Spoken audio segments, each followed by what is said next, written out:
Agents Over Bubbles was published on Monday, March 16th, 2026. There's a weird paradox in terms of AI prognostication. On one hand, you don't want to be the one to completely dismiss the most terrifying doomsday scenarios. Who wants to be found out to be foolishly optimistic? At the same time, there is also pressure to give credence to the possibility that we are in a bubble, and all of this hype and spending is going to go belly up. While I have argued against the former, I have very much been on board with the latter, making the case that bubbles can be good. Sitting here in March 2026, however, on the morning of NVIDIA's GTC, I've come to a different conclusion. I don't think we're in a bubble, which, paradoxically, maybe is the truest evidence we are. LLM paradigms. Over the last couple of weeks, first in the context of NVIDIA's earnings, and then last week in the context of Oracle's, I've talked about 3 LLM inflection points. ChatGPT. The first LLM inflection point was the November 2022 launch of ChatGPT, which hardly needs an explanation. Yes, transformer-based large language models were introduced in 2017, and the capabilities were both impressive and growing, but underappreciated. Stratechery started an interview series with Daniel Gross and Nat Friedman on October 2022, under the premise that there was an incredible new technology that was sorely lacking for product applications in startup energy. Needless to say, that was entirely flipped on its head just weeks later. ChatGPT opened the eyes of the world to what LLMs were capable of, but the initial versions had 2 flaws that have stuck in many people's minds, particularly those convinced that we are in a bubble. The first flaw is that LLMs frequently got things wrong, and worse, would hallucinate when it didn't know the answer. This made LLMs feel like something of a parlor trick, amazing when it works, but not something that you can count on. The second was related to the first. Even in that flawed state, LLMs were tremendously useful, but you needed to have an idea of what to use them for, and you needed to proactively take care to manage mistakes and verify the output in case it was hallucinated. O1. The second LLM inflection point was the release of OpenAI's O1 model in September 2024. By that point, LLMs had improved tremendously, both thanks to new foundation models and also because of continued improvements in post-training. That meant that the stream of tokens that constituted an answer in ChatGPT or Claude were now much more likely to be right, and somewhat less likely to hallucinate. What made O1 different, however, was that it reasoned over its answer before delivering it to you. I explained in an update at the time, quote, "The big challenge for traditional LLMs is that they are path-dependent. While they can consider the puzzle as a whole, as soon as they commit to a particular guess, they are locked in and doomed to failure. This is a fundamental weakness of what are known as autoregressive large language models, which to date is all of them." End quote. Reasoning models self-evaluate. They work through an answer and then consider if the answer is correct, or if they should consider other alternatives. To put it in terms of the weaknesses I identified above, they were internally proactive in terms of managing mistakes, reducing the burden on the user to continually actively guide the LLM, and the results were remarkable. From my perspective, if the brilliance of ChatGPT was in making LLMs much more readable and useful, the brilliance of O1 was in making LLMs much more reliable and essential. Opus 4.5. Anthropic released Opus 4.5 on November 24th, 2025, to relatively little fanfare. Then, at some point in December, Claude Code with Opus 4.5 suddenly seemed to be able to do things that were never possible previously. OpenAI released GPT 5.2 Codex around the same time, on December 18th, and it was similarly capable. People had been talking about agents for a while. Suddenly, however, both Claude and Codex were actually accomplishing tasks, some of which took hours, and doing them correctly. That bit about the Opus 4.5 model's release date is interesting, however. The key thing about agentic workloads is that they are about more than the model, or using the model recursively like O1. Rather, a critical component of making agentic workloads work is the harness, i.e. the software that actually controls the model. To put it another way, Claude Code and OpenAI's Codex actually abstract the user away from the model. You give instructions to an agent, which actually directs the model. Critically, the agent can also use other deterministic tools as well, which means that it can verify its results. To put it in the context of coding, in paradigm 1, an LM would generate code. In paradigm 2, an LM would think about the code it was generating and iterate towards a better answer. In this paradigm, an agent directs a model to generate code, then checks to see if the code actually works, and if it doesn't, tries again, all without the user needing to be involved. In other words, many of the biggest flaws from the original ChatGPT have been substantially mitigated, at least for verifiable use cases like coding. LMs are much more likely to be right the first time. They reason over their results to increase their chances, and now agents actively verify the results without humans needing to be in the loop. That leaves one flaw, actually figuring out what to use these for. The decreased need for agency. The reason I've been writing about these three inflection points for the last couple of weeks has been to explain why it is that the industry is so compute constrained and why the massive investment in CapEx by the hyperscalers is justified. The first paradigm required a lot of compute for training, but inference, actually answering a question, was relatively efficient. You simply sent the user whatever the model spit out. The second paradigm dramatically increased the amount of computing needed for inference for two reasons. First, generating an answer required a lot more tokens, because all of the reasoning required tokens, in addition to the answer itself. Second, the fact that reasoning made the models so much more useful meant that they were used more, which drove increased token usage in its own right. It's the third paradigm, however, that has truly tipped the scales in favor of CapEx expenditure not being speculative investment, but rather badly needed investment in meeting demand that far exceeds its supply. First, generating an answer will often entail multiple calls to a reasoning model. Second, the agent itself needs compute, and that compute, and the tools the agent uses, is better done by CPUs than GPUs. Third, agents are another step function increase in usefulness, which means they are going to be used even more than even reasoning models in a chatbot. It's how this third point will be manifested that I think is underappreciated. After all, far more people use chatbots than use agents, and I would make the case that most people are not using chatbots as much as they should. It's been a question of agency. To get the most from AI requires actually taking the initiative to use AI. I wrote in 2024's MKBHDs for Everything, quote, "Large language models are intelligent, but they do not have goals or values or drive. They are tools to be used by, well, anyone who is willing and able to take the initiative to use them. I don't think either Brownlee or I particularly need AI, or, to put it another way, are overly threatened by it. The connection between us and AI, however, is precisely the fact that we haven't needed it. The nature of media is such that we could already create text and video on our own and take advantage of the internet to, at least in the case of Brownlee, deliver finishing blows to $230 million startups. How many industries, though, are not media, in that they still need a team to implement the vision of one person? How many apps or services are there that haven't been built? Not because one person can't imagine them or create them in their mind, but because they haven't had the resources or team or coordination capabilities to actually ship them. This gets at the vector through which AI impacts the world above and beyond cost savings and customer support, or whatever other obvious low-hanging fruit there may be. As the ability of large language models to understand and execute complex commands, with deterministic computing as needed, increases, so too does the potential power of the sovereign individual telling AI what to do. The internet removed the necessity and inherent defensibility of complex cost structures for media. AI has the potential to do the same for a far greater host of industries." End quote. It's interesting to read that 2 years on, realize that I was writing about the latest paradigm shift well before it happened, and yet feel completely blown away by that paradigm shift at the same time. That's how big of a deal actually functional agents are. You can see them coming and yet still be amazed when they arrive. And, as one must say with everything related to AI, in a form that is the worst they will ever be. It's the implications on agency, however, that are the most profound. Yes, you need agency to use agents, and yes, the number of people who will have that agency are probably far fewer than those who might use a chatbot. Of course, you can make the almost certainly accurate case that chatbots will become agent managers in their own right. But the more critical observation is that by abstracting humans away from direct model management, any one single human can control multiple agents.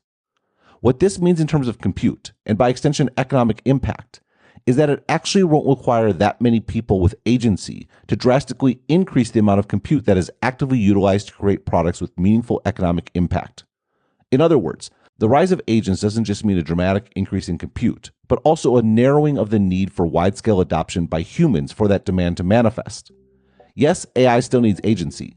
It just doesn't need agency from that many people for its impact to be profound. Enterprise economic imperatives. Apple-focused media, in the wake of the recent MacBook Neo launch, latched onto comments from Asus CFO Nick Wu on the company's recent earnings call, describing the $590 computer as, quote, "a shock to the entire market," end quote. Equally interesting, however, was how Wu sought to downplay the Neo's potential effects on that market. Actually, we heard about the MacBook Neo shipments coming online back in the second half of last year. So we made some internal preparations, but after the product officially released, we found the specs to have some limitations. For example, the memory is not upgradable, and it only has 8 gigabytes of memory. So this may limit certain applications. So I think when Apple positioned the product, it's probably focused more on content consumption. This differs somewhat from mainstream notebook usage scenarios because in that case, the Neo feels more like a tablet because tablets are mostly for content consumption. This feels like a bit of a cop-out, given just how capable the Neo's processor is, and how well macOS operates on 8 gigabytes of RAM, thanks in part to Apple's deep integration of hardware and software. At the same time, OO is tapping into something that is true, which is that most consumers mostly do just want to consume content, which, I would add, means you should be more worried about the Neo, not less. This is why your favorite productivity application always ends up pivoting to the enterprise. It is companies who are willing to pay for productivity, because they are the ones actually paying for the workers who they want to be more productive. It's reasonable to expect this to apply to AI as well. The most compelling consumer applications of AI, at least in the near term, are Google and Meta's advertising businesses, which sit alongside content. By the same token, it was always unrealistic for OpenAI to think that it could convert more than a small percentage of consumers into subscribers. That's both why an ad model is essential, and also why that won't be enough to pay the bills. It's definitely the case that most people don't want to pay for AI. It remains to be seen if they want to use it enough to make the ad model work. That is another way of saying that Anthropic got it right by focusing almost entirely on the enterprise market. Companies have a demonstrated willingness to pay for software that makes their employees more productive, and AI certainly fits the bill in that regard. What makes enterprise executives truly salivate, however, is the prospect of AI not simply eliminating jobs, but doing so precisely because that makes the company as a whole more productive. It's always been the case, even in large companies, that a relatively small number of people actually move the needle and drive the company forward in meaningful ways. That drive, however, has been filtered through a huge apparatus filled with humans who accelerate the effort in some vectors and retard it in others. That apparatus makes broad impact possible, but it carries massive coordination costs. Agents, however, will tilt much more heavily towards pure acceleration, making those drivers of value much more impactful. I'm sympathetic to the argument that the best companies will want to use AI to do more, not simply save money. The reality of large organizations, however, is that the positive impacts of AI will not be in eliminating jobs, but rather replacing hard to manage and motivate human cogs in the organizational machine with agents that not only do what they are told, but do so tirelessly and continuously until the job is done. This only makes the argument that we are not in a bubble that much more compelling. First, all of the weaknesses of LLMs are being addressed by exponential increases in compute. Second, the number of people who need to wield AI effectively for demand to skyrocket is decreasing. Third, the economic returns from using agents aren't just impactful on the bottom line, but the top line as well. In this context, is it any wonder that every single hyperscaler says that demand for compute exceeds supply, and that every single hyperscaler is, in the face of stock market skepticism, announcing capex plans that blow away expectations? This is also why the impending wave of layoffs that are going to be credited to AI shouldn't be completely dismissed as a useful cover for correcting overhiring decisions in the COVID era, or right-sizing compensation structures in the wake of multiple contractions. That is all true. At the same time, it's worth considering that companies become bloated because that has long been the only way to scale, and it's hard to know at what point the diminishing returns that come from the drag of coordination costs and a sprawling workforce outweigh the benefits of the marginal employee. You only find that point when you have blown past it, and it's hard to go backwards. AI, however, not only gives the aforementioned excuse to undo that bloat, but also moves the right-sized point significantly towards a much smaller workforce. More and more companies are not simply going to wonder if they hired too much for a pre-AI world, but also if they hired too much for a post-AI world. The most forward-looking and future-proof approach will likely be to cut more rather than less, with the hope that those who remain have no choice but to rebuild scale with agents. After all, if they don't, dramatically smaller companies built with AI from the beginning will soon be nipping at their heels with both smaller cost structures and more capabilities that will structurally increase over time. There's a good chance this is going to get ugly. I'm not advocating for this outcome, rather analyzing what is probably going to happen. The economic imperatives are going to be impossible to resist and will fuel demand for even more compute over time, further supporting the case that this is no bubble. Agents in the AI value chain. Another important bubble question is about the sky-high valuations of Anthropic and OpenAI. Sure, maybe all this stuff is real, but if models are a commodity, is there any profit to be made? Horace Deju raises these questions at a Simco and wonders if Apple is executing the most brilliant move in corporate history. Here's where Apple's bet becomes genius. AI models are commoditizing faster than anyone predicted. Software and hardware both have tendencies to commodify. Protections exist, but they have to do with integration and distribution. DeepSeek built a model for $6 million that matches systems costing $100 million. Open source models now power 80% of startups seeking VC funding. The moat these companies are spending hundreds of billions to build is evaporating. Apple understood this before anyone else. It didn't build its own AI model, it licensed Google's Gemini for about $1 billion a year. Why spend $100 billion building a factory when outsourcing costs $1 billion? And if a better model appears next year, Apple just switches vendors. Apple didn't miss the AI revolution. It just bet that the winners won't be the ones who build the infrastructure. They'll be the ones who own the customer, and no one else on earth owns the best customers. I think that nearly all these assertions were defensible during the first LLM paradigm. It didn't take long for multiple base models to be more than good enough for what most people use LLMs for, like, say, cooking or basic medical advice, or as a therapist or companion. Moreover, it was reasonable to expect that models of this quality would soon be able to run locally. I made the case that this was Apple's opportunity myself back when their own models, which they absolutely did try to build, contra deju, failed to ship. The reasoning paradigm, however, blew a significant hole in the local inference case. Not only do reasoning models require fast compute, given the number of tokens generated, but they also need exponentially more memory to accommodate much larger context windows, which is the biggest limitation of local models. Apple makes incredible chips with a compelling unified memory architecture that makes basic inference more plausible for their devices than anyone else. There is also no scenario where capable reasoning models that are remotely competitive with cloud-based models are running locally in the foreseeable future. It is agents, however, that may strike the fatal blow to Deju's argument. Specifically, I noted above that what made Opus 4.5 compelling was not the model release itself, but changes to the quad-code harness that made it suddenly dramatically more useful. What this means is that model performance isn't the only thing that matters. The integration between model and harness is where true agent differentiation is found. This is a very big deal when it comes to figuring out the future structure of the AI industry and where profits will flow, because profits flow away from modular parts of the value chain, which are commoditized, and flow towards integrated parts of the value chain, which are differentiated. Apple is, of course, the ultimate example of this. Its hardware is not commoditized because it is integrated with their software, which is why Apple can charge sustainably higher prices and capture nearly the entirety of the PC and smartphone sector profits. It follows, then, that if agents require integration between model and harness, that the companies building that integration, specifically Anthropic and OpenAI, Gemini is a strong model, but Google hasn't yet shipped a compelling harness, are actually poised to be significantly more profitable than it might have seemed as recently as late last year. And by the same token, companies who were betting on model commoditization may struggle to deliver competitive products. The canary in the coal mine in this regard is Microsoft. Microsoft once fancied itself as an integrated AI provider, bragging on earnings calls about how its deep integration with OpenAI would mean sustainably differentiated infrastructure.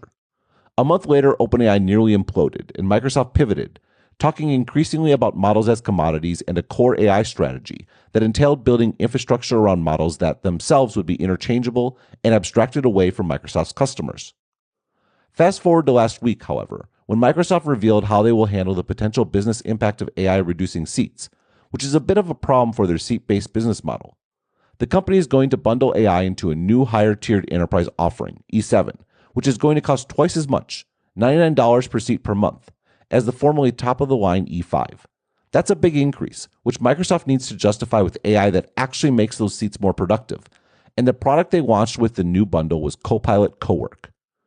If the Cowork name sounds familiar, it's because this is basically the enterprise version of Claude Cowork, a GUIfied version of Claude Code that the company released earlier this year. There are important differences with the Microsoft version, including the fact that the latter runs in the cloud and is grounded in your organizational data, with all of the permission and access policies that go with it. What is crucial, however, is that Copilot Cowork, unlike the Copilot chatbot, is not model agnostic. Cowork is an agent, which means it needs both a model and a harness, and those are two integrated pieces, not modular components. The implications of this are significant. Microsoft is admitting, at least for now, that delivering a truly compelling agentic product that enterprises are willing to pay for means abandoning their stated goal of being model agnostic. That, by extension, raises the possibility that models are not and will not be commodities, because agents require more than models. This certainly raises questions about Apple's decision to merely license Gemini and build a harness themselves in the form of new Siri. Microsoft decided that they couldn't deliver a compelling product by going that route. What has Apple done to inspire faith that they can do a better job? If anything, the company's saving grace is the point that Deju ended with. Consumers may simply not care that much about agents, in which case Apple will be fine with good enough, even as Microsoft, with enterprise customers who do care, realizes it needs to share more margin than it might want to with Anthropic. What matters in terms of this article, however, is that if agents are making Anthropic and OpenAI the point of integration in the value chain, then the bubble argument that these companies are overvalued, or that the massive investments other companies are making on their behalf in data centers is unwarranted, may not be correct. I must, in the end, address my opening parenthetical. I've long maintained that there is no need to be worried about a bubble as long as everyone is worried about a bubble. It's the moment when caution is flung to the wind and assurances are made that this is definitely not a bubble, that we might actually be in one. And, well, I think the rise of agents means we are not in a bubble. The capex is warranted, and Anthropic and OpenAI look more durable than ever. If my declaring there is no bubble means there is one, then so be it. For more analysis like this, please like and subscribe and visit Stratechery.com and listen to the Sharp Tech Podcast. Also check out the Asianometry channel on YouTube to learn more about the technology changing our world.